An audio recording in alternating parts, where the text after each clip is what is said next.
Varicose వ్యాధితో బాధపడుతున్నారంట. తక్కువ ఖర్చుతో ట్రీట్మెంట్ కావాలి అనుకుంటే ఎవిస్ హాస్పిటల్ని సంప్రదించండి. నమస్తే రమ్మగారు. నమస్తే రమ్మగారు, తల్లిదండ్రులు చేసే దాన ధర్మాలు, మంచి చెడులు, కర్మ, వీటికి సంబంధించి పిల్లలకి వస్తాయి అంటాం. మనం చూడండి, ఏ తప్పు చేసినా అమ్మో ఆ ఉసురు మా పిల్లలకు తగులుతుంది, లేకపోతే ఆ మంచి నా పిల్లలకు వస్తుంది, ఇట్లా మాట్లాడుకుంటాం కదండి. ఇది తల్లిదండ్రుల వరకు. అయితే తాతలు, ముత్తాతలు, వారివి కూడా పిల్లల దాకా వస్తాయా రమ్మగారు? వర్తిస్తాయా? కానీ ఇది నా ప్రశ్న కాదు, నిజంగా కామెంట్లో వచ్చిన క్వశ్చన్ అండి. ఇప్పుడు నమ్ముతున్నావా? నమ్మాలి రమ్మగారు, నమ్మాల్సిందే. ఖచ్చితంగా. దేవుడు ఉన్నాడంటే నమ్ముతున్నాం కదా. తాత బొచ్చే తరతరాలు అంటారు, అంతే కదా. అంతే. జీన్స్ ఇంచుమించు 7 తరాల వరకు ఉంటాయి. మనకు చిన్నప్పుడు నీకు గుర్తుందా? ఇప్పుడు మనం మానేసాం. అటేడు తరాలు ఇటేడు తరాలు చూడాలి పెళ్ళికంట. ఖచ్చితంగా కదా. అవును. తండ్రి వైపు తల్లి వైపు కూడా చూడాలి. ఆ చాలు వస్తుంది, ఆ పోలిక వస్తుంది, ఆ విధాన ప్యాటర్న్ ఫాలో అవుతుంది. జీన్ ప్యాటర్న్ ఫాలో అవుతాం. అవును, జీన్ ప్యాటర్న్ ఫాలో అవ్వబడుతుంది. ఈ కర్మలు, వివాహేతర సంబంధాలని కానీ, ఏవైనా వ్యసన పరత్వం అని కానీ, లేకపోతే ఇతరులని మోసం చేయటము, దొంగతనం లాంటి హ్యాబిట్స్ ఫ్యామిలీస్లో, లేకపోతే ఇంటర్కాస్ట్ మ్యారేజెస్, ఇప్పుడు కొంచెం అది సహజం అయిపోయింది అనుకో. ఇదివరకటి కాలంలో వీళ్ళ మేనత్త సరైంది కాదు, లేదా వీళ్ళ అమ్మ వాళ్ళ మేనత్త, వీళ్ళ నాన్న వాళ్ళ మేనత్త అని కూడా మానుకునేవాళ్ళు పెళ్ళిళ్ళు. అవును. పింతలకి ఏదో ప్రాబ్లం ఉంది, ఇలాంటివి చెప్పుకునేవాళ్ళు. పాత పద్ధతిలో ఉండేది. ఇప్పుడు మనం ఏంటంటే వ్యక్తిని చూసి వివాహం చేసుకునే పరిస్థితిలోకి వచ్చాం. అంతే. వ్యక్తుల్ని చూసే వ్యాపార సంబంధాలు నెరవేరుస్తాం మనం. వ్యక్తులే తప్ప వాడి పూర్వపు వ్యవహారం అసలు యాక్చువల్గా వాడి గతం కూడా మనకు అక్కర్లే ఈ కాలానికి. అవును. వాడి ప్రీవియస్ లైఫ్ తోటి మనం ఏం చేసుకుంటాం? వీడు కదా మనకు కావాలి, ఇలా అనుకుంటామా? కానీ వాడి తాలూకు పూర్వము ఖచ్చితంగా, వాడి తాలూకు ఏమన్నా గతం ప్రభావాన్ని చూపిస్తుంది జనరల్గా. ఇప్పుడు ప్రతివాడి గతము వాడితో ఉన్నట్టే. గతం అంటే వీడు ఒకడే కాదు, వీడి నాన్న అమ్మ, వీడి తాతమ్మ అమ్మ కూడా ఉంటారు ఆ గతంలో. ఉంటారు. దాన్ని మనం తీయలేకపోతాం. జీన్ సైకిల్ని తీయలేనట్టుగానే కార్మిక్ సైకిల్ని కూడా తప్పించుకోలేము. తాతల ముత్తాతల నాడు సర్పదోషాలు, పితృదోషాలు ఉంటే ఫ్యామిలీలో అవి కంటిన్యూ అవుతాయి. సర్పశాపం, బ్రాహ్మణ శాపం, స్త్రీ శాపం ఇలాంటివి చెప్పబడతాయి జాతకాల్లో. సర్పశాపం అంటే కుమారులు ఓన్లీ మగపిల్లలే పుడతారు, ఆ పిల్లలు పుట్టడానికి శ్రమ అవుతుంది, కష్టపడతారు, అలాంటివి చెప్తారు. బ్రాహ్మణ శాపం ఉంటే జాతకాల్లో, అంటే ముందు తరాల్లో, జాతకం అనకూడదు, ముందు తరాల్లో ఉంటే కనుక వీళ్ళు అవమానపడతారు తరచుగా ఈ ఫ్యామిలీస్లో. ఇలా మనం ఎప్పుడైనా తెలుసుకుని మీకు ఫ్యామిలీకి ఇలాంటిది ఉంది అంటే దానికి ప్రతిక్రియ చేసుకోవచ్చు. అవును. కానీ మనకు అవన్నీ తెలుస్తాయా? బర్త్ టైములు సరిగ్గా తెలియవు.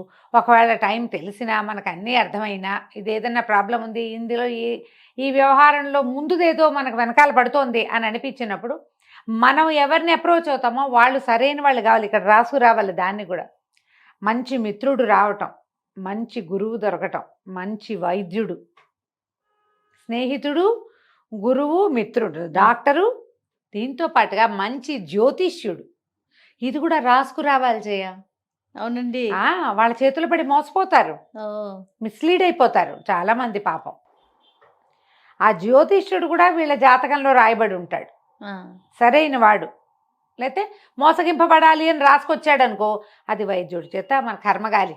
వైద్యుడితోటి మోసగింపపరచబడచ్చు, మిత్రుడితోటి మోసగింపబడచ్చు, గురువుతోటి, జ్యోతిష్యుడితోటి, ఎవరో ఒకళ్ళతో మోసగింపబడతారు.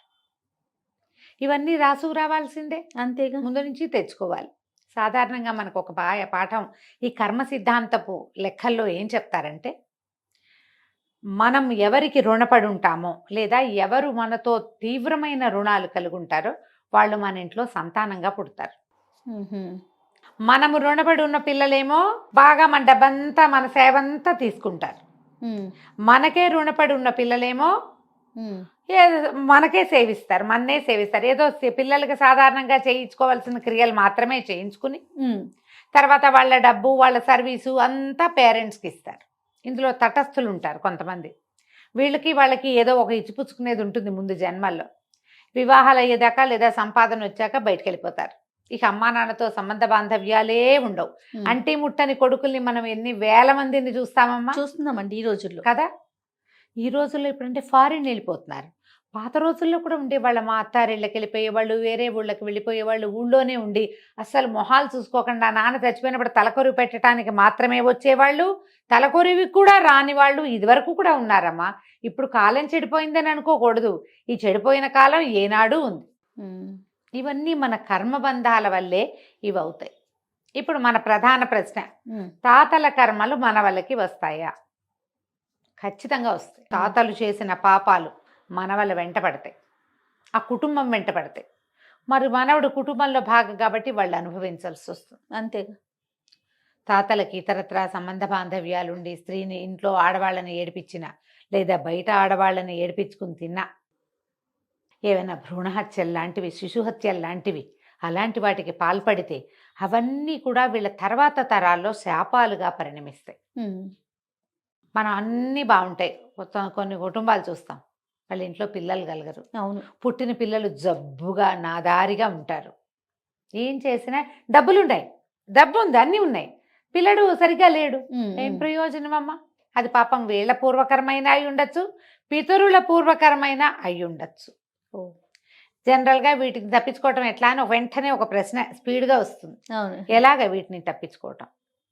ఒకవేళ ముందు తరాల్లో మీకు దోషాలు జరిగినాయి అని ఎవరైనా మహానుభావుడు జాతకం చూసి చెప్తే దానికి పరిహారం రకరకాల పద్ధతులు ఉన్నాయి చేయ. ఉమ్.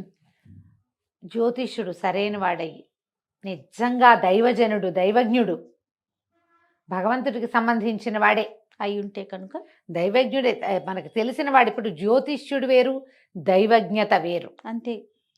ఊరికే చదవటం కాదు, నీ బాలిటికి దైవంగా పరిణమించే వాళ్ళు ఉంటారు. నారాయణ బలిని అలాంటి కొన్ని ప్రత్యేకమైన విధానాలు ఉన్నాయి. ఉహు. మన పూర్వల ముందు తరాల వాళ్ళ వల్ల మరణించి ఎవరైనా మరణిస్తే గనక వాళ్ళకి ఏ క్రియలు జరగకపోవటం, లేదా వాళ్ళు ఎక్కడో అలో లక్షణాన్ని వాళ్ళ కుటుంబాలు ఏడుస్తూ ఉండటం, అలాంటప్పుడు వాళ్ళ పేరు చెప్పి మనం నారాయణ బలి ఇలాంటివి జరిపించవచ్చు. కొన్ని క్రియలు ఉన్నాయి. ఉహు. ఇప్పుడు కూడా మనం కొంతమంది పెద్దవాళ్ళని చూస్తున్నాం, ఉమ్. ఏంటి మన దగ్గర పితృదోష నివారణార్థం పూజలు చేస్తాము అని. ఈ మ్మ్. పితృదోషాలలో ఇవి కూడా ఉంటాయి. ఓకే. ఒకటి పితరులకి నీళ్ళు ఇవ్వకపోవటమే కాదు, మనం మ్మ్. తాత తండ్రులకి ఏమంటారు నివాపాంజలి అంటారు, ఏమన్నాళ్ళు మనం ఈ తిలలు నువ్వులో తలటము, తలకొరువులు సరిగా పెట్టము, సక్రమమైన కర్మాంతరాలు జరగకపోవటం, దాంతోపాటుగా పితరుల వల్ల జరిగిన దోషాలు, ఉహు. వాటికి కూడా తప్పనిసరిగా క్రియలు జరుగుతాయి. ఓకే. దీన్ని మన వాళ్ళు మామూలు పద్ధతిలో 2 విధానాలు చెప్తారు జయ, ఎవరైనా చేసుకునేది. ఇప్పుడు నారాయణ బలి చేయాలి, అక్కడెక్కడికో వెళ్ళాలి, అదేదో ఊరు వెళ్ళాలి, ఎవరికి వీళ్ళ వల్ల ద్రోహం జరిగిందో వాళ్ళెవరో మనకు తెలియదు, అప్పుడు ఎట్లా? ఉమ్. అప్పుడేం చేయాలి? అసలు జరిగిందో లేదు, ఉమ్. మనం ఇక్కడ ఏదైనా చేసామనుకో, ఏదో జరిగిందని ఊహించి వారా ఆసెమ్మ ఓసెమ్మ చెప్పారని చేయించామనుకో, అవును. అదేమైనా మనకు కొట్టేస్తే అవును. అదొక భయం ఉంటుంది అవును. కదా. ఏది కొట్టేయకుండా, ఉమ్. మనకి ఏది రాకుండా, ఎవరైనా సాధారణంగా సింపుల్గా మామూలుగా చేసుకోగలిగే 2 విధానాలు ఉన్నాయి. ఇది ఓకే. పెద్దవాళ్ళందరూ చెప్తారు, అందరూ. ఒకటి నామ సంకీర్తన, రెండోది అన్నదానం. ఈ 2 పూర్వం నుంచి ముందు నుంచి సంక్రమించిన పాపాలని పోగొడతాయి. ఓ. మనకు అసలు మామూలుగానే కలువు నామ సంకీర్తనం అని చెప్తారా జయ. ఈ సంకీర్తన అంటే నువ్వు లోపల కాదు, ఆ, పైకి. పైకి. ఉమ్. దానివల్ల ఏమవుతుంది, మన వాతావరణం శుభ్రపడుతుంది. ఉమ్. మనతో ఉన్న వాళ్ళు, ఇప్పుడు నువ్వు పైకి నేను రామకృష్ణ కృష్ణ 4 సార్లు అన్నాను అనుకో, నువ్వు కూడా నాతో కృష్ణ అంటావు. ఆ, రోజుకి నేను 10 సార్లు అంటాను, నువ్వు 2 సార్లు అయినా అంటున్నావా నాతోటి? ఖచ్చితంగా అంటాం. గ్యారంటీగా అంటారు. ఇప్పుడు నేను ఏదో పాట పాడతాను, ఒక 5-6 సార్లు పాడతా, ఓసారైనా నువ్వో సాయో ఎవరో ఒకళ్ళు ఏదో ఒక్క పదమైనా పడుతుందా? మీరు ఇంటికి వెళ్ళాక ఆ పదం అనుకుంటారా అనుకోరా? సినిమా పాట వెంబడపడదు మనది, అది మన వెనకాల పడుతుంది. ఎలా పడుతుంది అది? మన మనసులోకి వినికిడి. వెళ్తుంది. ఆ వినికిడి మనసులోకి వెళ్ళటం, చెవుల ద్వారా అది మనసులోకి వెళ్ళి మళ్ళీ మళ్ళీ రీకలెక్ట్ అవుతూ ఉంటుంది. అవును. అందుకని నామ సంకీర్తనం మంచిది. అది మన పూర్వపు పాపాలని, మన ముందు తరాల్లో ఉన్న పాపాలని తగ్గిస్తుంది, పోగొట్టేస్తుందని కాదు, కానీ తగ్గిస్తుంది. తగ్గించి దాని ఇంపాక్ట్ మన మీద నుంచి కొంత తీసేస్తుంది. కొన్ని గ్రహాలు శాంతిస్తాయి, ఉమ్. వాతావరణం కొంత పవిత్రం అవుతుంది, ప్రజలకి మన పట్ల ఉన్న అవగాహన మంచిదిగా అవుతుంది. ఉమ్. బెటర్ పార్ట్ చూపిస్తా ఉన్నాం. బెస్ట్ పార్ట్ ఎప్పుడు కూడా మనం బెస్ట్ పార్టే కదా చూపిస్తాం. అంతేగా ఈ నామ సంకీర్తన వల్ల బెస్ట్ పార్ట్ ఎక్కువగా చూపించబడుతుంది. ఓకే. దానివల్ల మీ ముఖంలోకి కళ వస్తుంది, దైవ కళ. ప్రజలు నిన్ను రిసీవ్ చేసుకునే విధానం మారుతుంది. అందుకని నామ సంకీర్తన ప్రాక్టీస్ పెట్టుకోండి తప్పకుండా. మీరు కూర్చునేటప్పుడు, లేచేటప్పుడు ఎప్పుడు కూడా ఏదో కృష్ణ, నారాయణ, గోవింద, వాసుదేవ, జనార్దన, మధుసూదన, మీకు ఏ పేరు ఇష్టమైతే అది ఆ పేరు తలుచుకోండి. రామ. అన్నిటికంటే ఎక్కువ తరింపజేసేది రామనామమే. అంతే. మంచి పదం అనుకోండి. ఎవరినైనా తిట్టేటప్పుడు కూడా ఇలాంటివే మంచి పేర్లతోటే తిట్టండి. వాళ్ళమ్మ, వాళ్ళ నాన్న, వాళ్ళ అక్కయ్య, వాళ్ళందరినీ గుర్తు చేసుకోకండి. వాటి వల్ల పాపాలు తప్పిస్తే మీకు పుణ్యం రాదు. అదే ఓ నీ కృష్ణ అంటే ఏం కృష్ణుడివి రా నువ్వు, ఇలా చేస్తున్నావు. 2 సార్లు వస్తాడు కృష్ణుడు. అదే వాడు బంగారు కొండ అయిపోతాడు కొన్నాళ్ళకి. బాగుంది. పొరపాటును కూడా వేరే వేరే పదాలు వాడకండి, ఇలా వాడండి. మార్పు వస్తుంది. కొత్త తిట్లు అంతే. రెండోది అన్నదానం. అన్నం తిన్న ప్రతివాడు వాడికి లోపల ఆత్మారాముడు శాంతిస్తాడు. ఆ శాంతే మనకు కావాలి. వాడు అన్నదాత సుఖీభవ నిన్ను దీవించక్కర్లా, దీవిస్తే ప్లస్, దీవించకపోయినా ప్లస్సే. వాడి లోపల అగ్నిహోత్రుడు శాంతించాడు మనం పెట్టిన అన్నంతో అంటే వాటి లోపల సబ్కాన్షియస్లోనే ఒక సెంటెన్స్, వీళ్ళకి అన్నం పెట్టారా బాబు, వీళ్ళెవరో దొరికారు మనకి. అవును. అది మనకి ప్లస్ అండ్ బ్లిస్. రైట్. ఎప్పుడు బ్లెస్సింగ్గానే ఉంటుంది అది. ఈ రెండింటినీ కనుక మనం ప్రాక్టీస్లో పెట్టుకుంటే చాలా సమస్యల్ని మనం తగ్గించుకోగలుగుతాం.